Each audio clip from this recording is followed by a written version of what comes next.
house hacking. So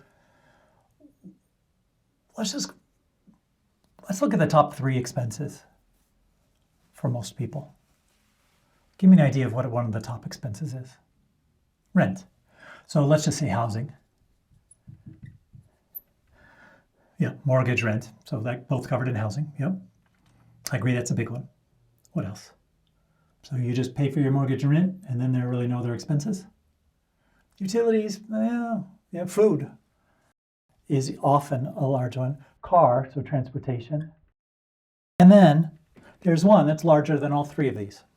So larger than your housing expense, larger than your food expense, larger than your transportation expense.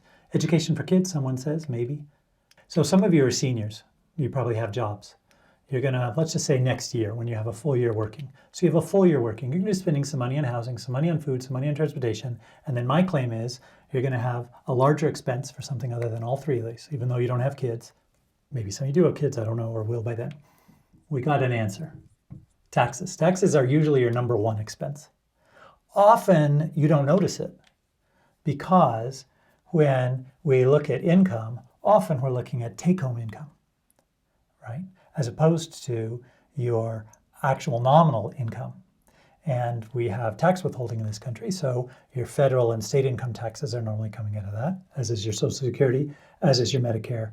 So taxes, housing, food, transportation. When you are trying to reduce your expenses, these are often the places you look at. Okay? You don't normally necessarily want to look at the $3 you're spending on a latte. Okay? You want to hit the major ones first. Someone did mention insurance, and insurance can be expensive too, although often insurance is part of transportation and part of housing. I do have a topic where we'll talk about insurance though. So I am going to mention at some point in these videos, transportation, reducing that expense. Food, I'm not going to get into. Housing, and we'll talk about taxes. But right now, I'm going to talk about housing. So how can you reduce your housing expense? Well, which would be cheaper? Living in a 1-bedroom apartment, assuming it's in the same area. Living in a 1-bedroom apartment or living in a 3-bedroom house. Cheaper would be a 3-bedroom. Let's back up a second. So we've got this question of whether you're living by yourself or not. So if you're living by yourself, which is cheaper, a 1-bedroom apartment or a 3-bedroom house? A 1-bedroom apartment. It's probably going to be cheaper, right? Which is cheaper, a 1-bedroom apartment or an identical 1-bedroom condo that you purchase? So is it cheaper? Yeah, when I talk about the 1-bedroom apartment and a 3-bedroom house, what I am intending to talk about is sort of in the same situation. So we don't have to worry about the urban planning because it's the same urban planning for both. And it just depends whether it's cheaper to rent or buy. So is it cheaper to rent a 1-bedroom apartment or buy a 3-bedroom house?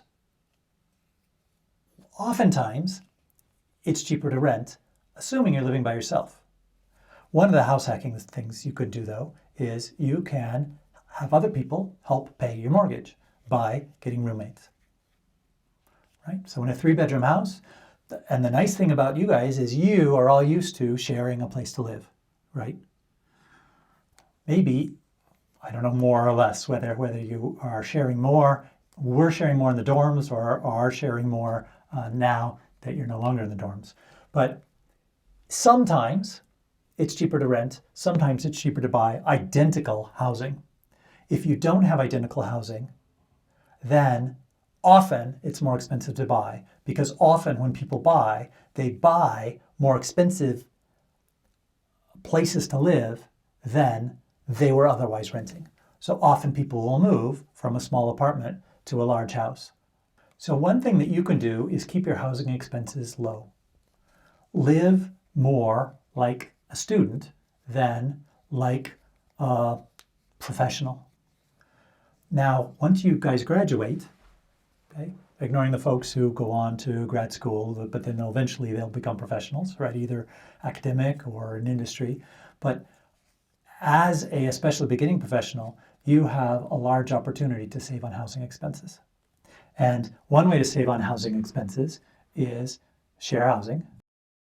And in general, don't increase your lifestyle, or at least not by much. One of the things one should always keep in mind when you're looking at this rent versus buy question is the flexibility, right? Renting comes with this nice option of when your lease is up, you can just move. Whereas buying, if you need to sell, you have large transaction costs. House hacking is this idea of sharing housing. That is, buy a house to live in and rent out part of it. So if you're, and I'm just going to make up some numbers here, if your rent in an apartment is $1,000 a month, maybe you can buy a 4-bedroom place, rent out 3 of the bedrooms, and end up only paying, $400 or $500 a month net after mortgage, after principal, so mortgage being principal and interest, after homeowner's insurance, after repairs, after property taxes. Maybe you can end up with spending $400 or $500. So let me be more clear on what I mean by this. $400 or $500 a month housing cost net. But what that's done is save you $500 to $600 versus renting an apartment. Plus, you get some benefits, right? You get any principal that's paid down. Plus, if this appreciates, you can sell and make that appreciation. Plus, it was your own house. And so therefore, if you sell it, you can get up to $250,000 tax-free in your capital gain. So something to consider, both when you're renting, share a place, or perhaps you can buy and share a place. Maybe you don't like sharing your living space, right? You don't want to be sharing a kitchen with other people. There are other alternatives, right? You could buy a 4-plex. A 4-plex is basically a 4-unit building. So you would buy 4 units, you'd rent out 3 of them and keep the other. How big is your one? It's probably fairly small. Maybe it's 1 bedroom, maybe 2 bedrooms, okay? But it's all yours. And again, your other 3 renters who are renting the other 3 apartments are helping to pay all of the expenses associated with this, so that your net cost for housing is less than it would otherwise be. And you are building equity in this place. Now, why did I say 4-plex? I said 4-plex because when you buy from 1 to 4 units, it's considered a normal home loan, okay, as opposed to some commercial loan. So you can get, for example, an FHA loan for a 4-plex for owner-occupied rates, right? So these days it might be, 3% interest and 3% down. So you could actually afford to probably buy a 4-plex, depending on where this is, even your first year working. Reduce your housing costs and have hopefully an appreciating asset. Later on, let's say you move someplace else, right? You have to live here for at least a year for this FHA loan, but you can move somewhere else. And actually, you could do it again if you wanted. So that's another alternative for, in some ways, making investments early in your career. Any questions on this idea? Does it make sense? It is definitely not always cheaper to buy. And I think that's something you should keep in mind, that it's not a foregone conclusion that you are better overall to just buy. In some cases, it can be better, and especially if you can get others to help pay the costs.